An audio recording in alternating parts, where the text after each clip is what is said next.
All Halloween came from. Are you ready? All right, let's dig in. Today, it is the second most popular holiday next to Christmas. Can you believe that?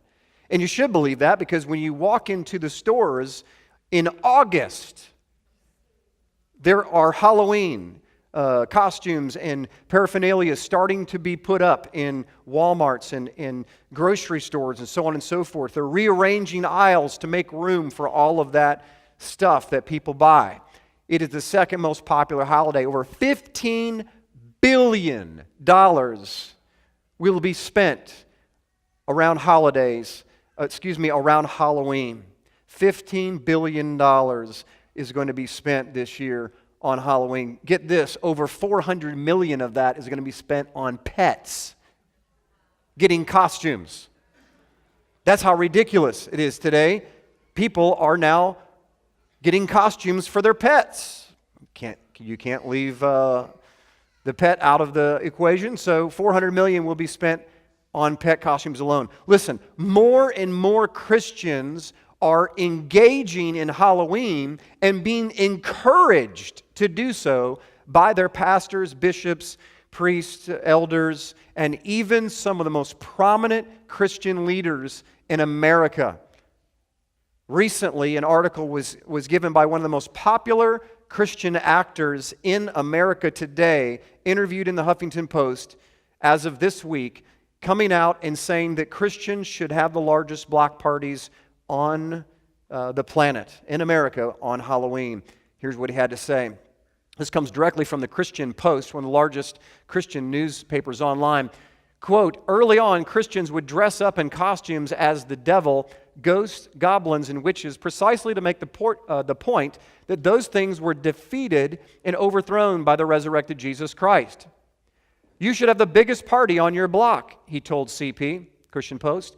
Halloween gives you the opportunity to show how Christians celebrate the day that death was defeated, and you can give them gospel tracts and tell the story of how every ghost, goblin, witch, and demon was trounced the day that Jesus rose from the grave.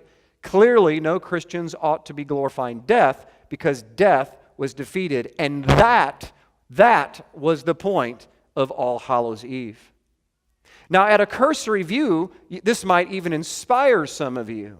It looks good. It sounds good. It sounds spiritual. But what I want to do as a historian is I want to go back and I want to unpack these historical statements that he just made and make sure that they're accurate.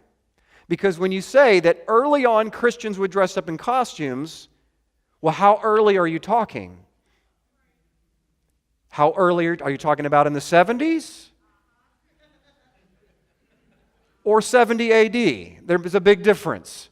And so there is a connotation that comes from this. There's an aroma that comes from these quotes that make you feel like he's talking about early Christians. When I say early Christians, I am clearly talking about first century Christians. Most Christians, when they read this, would automatically put that mindset in. So there is, in a way, a very deceiving, even though I believe it's completely unintentional by the one who made this statement, but there is a deceiving color that comes from this that, listen, early Christians dressed up like ghosts and goblins, and the point and the purpose of doing that was to mock them.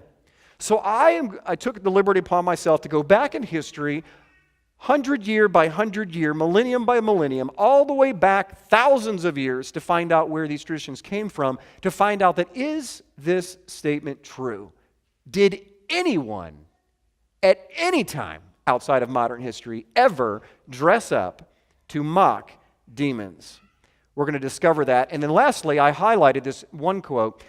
It was the point of All Hallows Eve was to show that Jesus rose from the dead, and the point was to show that he had victory over death. Let's discover if All Hallows Eve, which eventually evolved into the term Halloween, if that really was an accurate statement. Did it really start out, and is the point and purpose of All Hallows Eve to glorify life? Let's dig in.